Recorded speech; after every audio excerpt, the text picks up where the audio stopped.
संविधान अगर सबको बराबर पूजा का अधिकार देता है तो सनातनियों को यह अधिकार पहला अधिकार है। जिस समय मेरा देश आजाद हुआ, हमारे सनातनी मंदिरों के धन पर भी सरकारों की नजर टिक गई। दूसरों के 90% बच्चे जानते हैं बाइबल में क्या है, और हमारे 99% बुजुर्ग नहीं जानते रामायण में क्या है, गीता में क्या है, भागवत में क्या है, वेद में क्या है, पुराण में क्या है, उपनिषद में क्या है, ये नहीं जानते। और घर में हमारे बच्चे सनातन को जानने वाले होने चाहिए, सनातन को मानने वाले होने चाहिए, सनातन के अनुसार जीवन जीने वाले होने चाहिए। आजादी के बाद से सरकारों ने सनातनियों को बचाने की कोई बात नहीं की।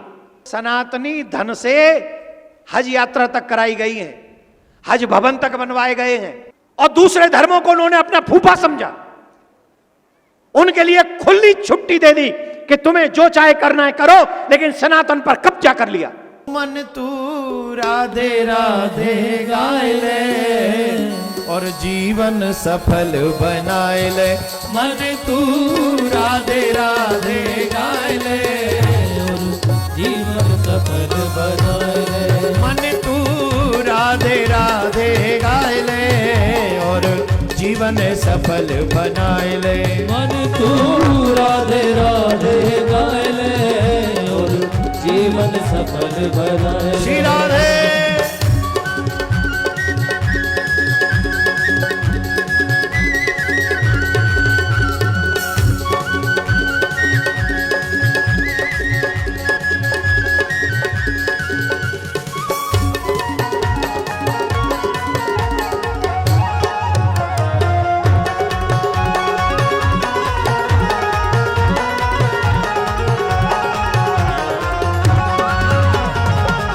राधा के कोई न तेरो जग में पार लगैया है। बिन राधा के कोई न तेरो जग में पार लगैया है। राधा नाम जपे जा प्यारे। आज मैं पहली बार त्रिपुरा में आया हूं। त्रिपुरा के विषय में मैंने सुन रखा है, और पूज्य महाराज जी से मैंने सुना कि आप श्री के जो गुरुदेव भगवान हैं काली जी महाराज, किस तरीके से धर्म की रक्षा के लिए आश्रम में घुसकर उनकी हत्या कर दी गई थी। यह हम सब के लिए महत्वपूर्ण बात है। सनातन जगत किसी को मिटाना नहीं चाहता, सनातनी किसी को मारना नहीं चाहता, लेकिन सनातनी इतना कायर नहीं है कि कोई उसे भी मारे तो वो अपनी रक्षा ना कर सके। उसे रक्षा करने का पूर्ण अधिकार है। कोई भी हमें मारने की अगर बात सोचता है तो ये उसकी गलती है, संविधान का अपमान है। संविधान अगर सबको बराबर पूजा का अधिकार देता है तो सनातनियों को यह अधिकार पहला अधिकार है, क्योंकि सनातनियों का यह देश है, इसलिए यह पहला अधिकार हमारा है। हम लोग भगवान को मानने वाले लोग हैं। मैंने कहा कि अपने बच्चों को भी लेके बैठ के सुनिए जरा इस बात को। हम राम की पूजा करने वाले लोग, हम कृष्ण की पूजा करने वाले लोग, हम शिव की पूजा करने वाले लोग, हम हनुमान की पूजा करने वाले लोग, हम काली मां की पूजा करने वाले लोग, बताइए जिन जिन देवी देवताओं की हम पूजा करते हैं, क्या उन देवी देवताओं ने विपत्ति आने पर, संकट आने पर, राक्षसों के अत्याचार होने पर उन्होंने शस्त्र उठाया कि नहीं उठाया है? जोर से बोलिए, उठाया कि नहीं? कौन कौन रामायण पढ़ा है, गीता पढ़ा है? रामायण गीता पढ़े हो थोड़ी बहुत? यही प्रॉब्लम है। उनके बच्चे 99% जानते हैं कुरान में क्या है। दूसरों के 90% बच्चे जानते हैं बाइबल में क्या है, और हमारे 99% बुजुर्ग नहीं जानते रामायण में क्या है, गीता में क्या है, भागवत में क्या है, वेद में क्या है, पुराण में क्या है, उपनिषद में क्या है, ये नहीं जानते। और जब आप धर्म को जानोगे नहीं तो धर्म की रक्षा कैसे करोगे? जब आप धर्म को जानोगे नहीं तो आपके बच्चे धर्म के पथ पे कैसे चलेंगे? जब आपके बच्चे धर्म को जानेंगे नहीं, आपकी पूजा कैसे करेंगे? आपको बुढ़ापे में कैसे सेवा करेंगे वो आपकी, क्योंकि वो तो धर्म को जानते ही नहीं। भगवान आते धर्म की रक्षा करने के लिए, हमें भी धर्म की रक्षा करनी चाहिए। कैसे करें? माथे पे तिलक, गले में कंठी, हाथ में कलावा, मुख में भगवान का नाम, और घर में हमारे बच्चे सनातन को जानने वाले होने चाहिए, सनातन को मानने वाले होने चाहिए, सनातन के अनुसार जीवन जीने वाले होने चाहिए कि नहीं होने चाहिए? बताइए। जब वो सनातन को नहीं जानेंगे तो बुढ़ापे में तुम्हारी सेवा कैसे करेंगे, तुम्हारी बात कैसे मानेंगे, तुम्हारे मुताबिक कैसे जीवन जिएंगे? वो तो धर्म को जानते ही नहीं। तो कम से कम हम आज ये प्रण करके जाएं, जितना हम धर्म को जानते हैं अपने बच्चों को, उतना धर्म तो जना ही देंगे। जितना हम जानते हैं रामायण गीता को, उतना हम अपने बच्चों को बताएंगे। उनके माथे पे तिलक बचपन से आना चाहिए। 17-18 साल के होने के बाद में फिर वो तिलक लगाना नहीं चाहते, फिर वो अलग दिशा में चले जाते हैं। फिर माँ बाप को खून का आंसू रोना पड़ता है, और तब तक बहुत देर हो चुकी होती है। इसके लिए बहुत जरूरी है, जैसे हमारे मुस्लिम भाई बचपन से ही अपने बच्चों को, आप मुसलमान भाइयों को हम लोग चाहे कुछ भी बोलते रहें, लेकिन उनमें एक अच्छाई है, वो अपने बच्चों को रोजा भी रखवाते। 5-6 साल के बाद रखवाते कि नहीं? एक आध दोस्ती है कि नहीं किसी मुसलमान भाई से? है? उनके बच्चों से जाके पूछो, रोजा रखते हैं, और वो 30 दिन का होता है। तुम्हारे बच्चे महीने में 2 दिन एकादशी आती है, एक भी एकादशी का व्रत नहीं करते। बोलो हाँ या ना? गलती उनकी है कि तुम्हारी? क्योंकि तुम खुद ही नहीं रखते। तुम खुद ही एकादशी नहीं रखते, बच्चे कहां से रखेंगे? और ब्लेम कर देंगे कि आजकल बच्चे मॉडर्न हो गए। अरे मॉडर्न नहीं हुए, जैसा संस्कार तुम उन्हें दोगे वो बच्चे वैसे ही बनेंगे। और हमारी ये जिम्मेदारी है कि कम से कम जितना धर्म को हम जानते हैं, उतना धर्म को हमारे बच्चे भी जानने चाहिए। मैं पहली बार आया हूं त्रिपुरा में, अगरतला में, और गजब की बात तो यह है कि मैं नहीं आया हूं, पर मेरा समाचार यहां है, मेरा मैसेज यहां है कि सनातन बोर्ड होना चाहिए।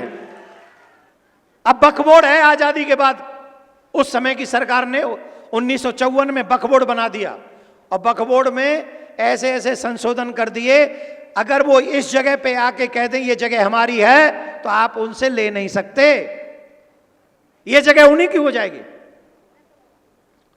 और जब मैंने कहा कि भाई फिर सनातन बोर्ड होना चाहिए, दुर्भाग्य इस बात का है सारे हिंदुओं ने भी इस बात को नहीं कहा कि यहां सनातन बोर्ड होना चाहिए। वो हमारे मंदिर को भी कह सकते हैं कि ये वक्फ बोर्ड की जगह है, कृष्ण भूमि उन्हीं का मिसाल, काशी विश्वनाथ वही मिसाल है। वो कहते हैं ये हमारी जगह है, वो जिसको कहते हैं उनकी जगह है। और हम अपने भगवान के मथुरा में जन्म स्थान को भी नहीं कह सकते हमारी जगह, हम काशी में नहीं कह सकते हमारी जगह, हम संबल को नहीं कह सकते हमारी जगह। उसके लिए भी हमें लड़ाई लड़नी पड़ी 500 साल पहले राम जन्मभूमि के लिए। कारण आजादी के बाद से सरकारों ने सनातनियों को बचाने की कोई बात नहीं की। आपकी जानकारी के लिए बता दूं, आज हमारे मंदिर जो बड़े बड़े मंदिर हैं वो सरकार के अंडर हैं, चाहे वो तिरुपति बालाजी ले लो, चाहे काशी विश्वनाथ ले लो, चाहे वैष्णो देवी ले लो, जहां जहां पब्लिक बहुत बड़ी संख्या में जा रही है, बिहार जी का मंदिर ले लो, ये सब सरकार के अंडर में है। और दुर्भाग्य तो यह है उस सनातनी धन से हज यात्रा तक कराई गई है, हज भवन तक बनवाए गए हैं। अच्छा क्या होगा सनातन बोर्ड का? पहले तो इसकी राशि सुनो मंदिरों में कितनी आती है, 1,60,000 करोड़ प्लस। कितनी? 1,60,000 करोड़, उसके भी ऊपर। ये धन सनातनी मंदिरों में चढ़ाया जाता है। अगर इस धन से गुरुकुलम बने और उस गुरुकुलम में हमारे बच्चों को साइंस के साथ सनातन पढ़ाया जाए, तो बताइए हमारे सनातन का विकास होगा कि विनाश होगा? विकास होगा कि नहीं? ये विकास किसने रोका?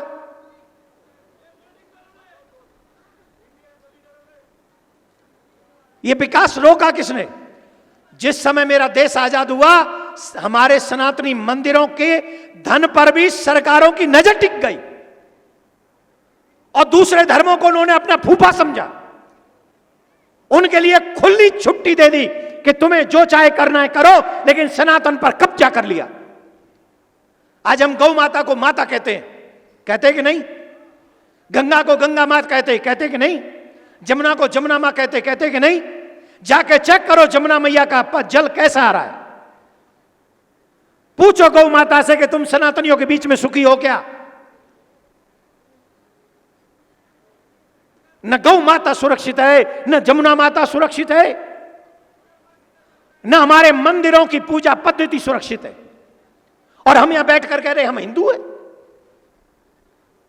हम अपने आप को सनातनी कर रहे हैं। अरे तुम्हारे होते हुए गौ माता का वध हो रहा है। बंगाल से गौ माता बांग्लादेश जा रही है। कौन नहीं जानता इस बात को? कितने हिंदू नहीं जानते इस बात को? और कौन लोग हैं जो उन्हें सपोर्ट कर रहे हैं? क्या उन्होंने हिंदू मां का दूध नहीं पिया है? पैसे के लिए अपना जमीर बेच दिया है? इतने गद्दार हो गए, अपनी मां को बेच दोगे? अगर गौ मां है, अगर हम धन लेकर उन्हें बांग्लादेश कटने के लिए भेज रहे, इसका मतलब है हमने अपनी मां को बेच दिया। I am not against of money, but infatuated with money it's bad thing.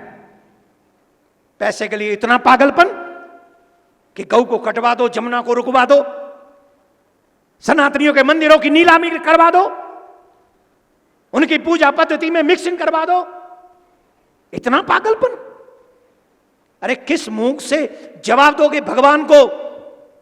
यहां तो मर ही जाओगे, न पैसा साथ जाएगा, न जमीन साथ जाएगी, न परिवार जिनके लिए हम लोग न जाने क्या क्या करके पैसा कमा रहे हैं, वो परिवार भी साथ नहीं जाएगा। वहां तुम्हें अकेले जाना पड़ेगा और अकेले जाकर जवाब जब भगवान पूछेंगे कि तुम लोग सामर्थ्यवान थे तो तुमने गौ क्यों नहीं बचाई? तुम जब सामर्थ्यवान थे तुमने जमुना का जल पवित्र क्यों नहीं रखा? तुम जब सामर्थ्यवान थे तो पूजा पद्धति में पशुओं की चर्बी मिलावट कैसे हो गई? क्या जवाब दोगे? क्या जवाब दोगे? देखो मैं तो जवाब दे दूंगा। मैं तो कह दूंगा 27 तारीख को अगरतला में 12 बजे बोलना शुरू किया था और जितने बजे खत्म किया, महाराज मैं तो सनातन की बातें कर रहा था, मेरे हाथ में जितना था मैंने किया और मैं यहां भी वही करने आया हूं। न पद चाहता हूं, न प्रतिष्ठान चाहता हूं, मैं तो बस सुरक्षित हिंदुस्तान चाहता हूं।